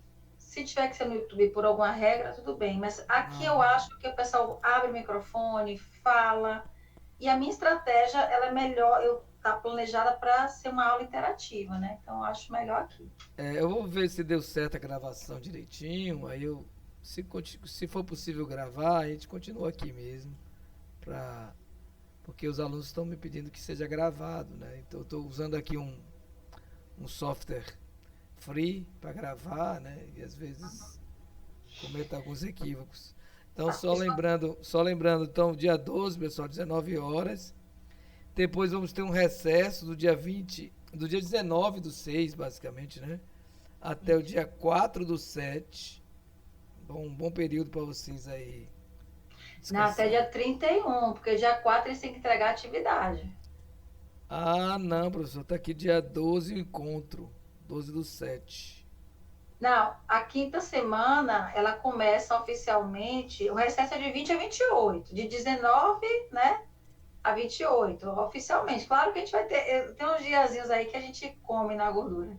Mas só lembrando assim, a gente se encontra no dia 5, depois da semana que vem. Só que do dia 29 de junho ao dia 5 de julho, está planejado que vocês façam a atividade. Então, claro que a gestão... Eu vou detalhar contigo melhor essas datas, tá bom? É porque tem que ser 15 dias. Segundo a orientação do Mexetec, é que a gente dê 15 dias de descanso aí pro pessoal no meio do ano. Então tem que ajustar. Aí eu vou conversar contigo mais ou menos para fechar isso aí, tá bom? Mas próxima semana a gente vai ter aula dia 12, tá bom, pessoal? Alguma dúvida? Eu não posso ligar a câmera que tá gravando aqui, tô com essa dificuldade. Não. Alexandre, eu só preciso saber antecipadamente se será no YouTube ou aqui, porque a estratégia de aula muda, tá? Hoje mesmo dou a resposta, mas tá bom. Porque se gravar direitinho, né? Porque lá no YouTube eu não vou conseguir abrir para discutir, então eu vou ter que basicamente fazer uma aula. Mas né? Isso. Pelo que você está falando, você gostaria que fosse aqui. Então a gente vai fazer um esforço, né? Para que aconteça aqui. Alguma demanda da coordenação, gente? Que já estamos fechando? Anderson levantou a mão. Olá, boa noite a todos. Não, eu levantei a mão só para agradecer, né, pela aula de hoje. E também para deixar como sugestão para, se houver a possibilidade da próxima aula ser em uma outra data, e também que ela seja pelo Meet, que aí a gente consegue também estar participando. Eu não participei hoje, mas vontade tive, mas foi muita gente, muita coisa acontecendo, a aula estava muito boa, foi muito bom o andamento. Então fica só como sugestão, uma nova data na próxima aula e também que ela seja pelo Meet, para ver essa participação que eu acho importante. Muito bem, a gente vai analisar tudinho, né, professora Graziela? Isso. É Graziele, né, que às vezes me atrapalha? Graziela. Eu falo Graziele às vezes, desculpe. Mais uma demanda aqui do Carmo. Boa noite, professor. Eu só queria saber se não tem como disponibilizar lá no AVA uma declaração de matrícula, alguma coisa. É no SUAP. Você vai no SUAP e tem lá como você emitir documentos. É bem facilzinho. Fale com Mas eu entro lá, pra mim não aparece nada. Fale com sua tutora, ela vai te ajudar. Se ela não te ajudar, a gente ajuda também. Ajuda ela e passa para você, tá bom? Qual é o seu polo?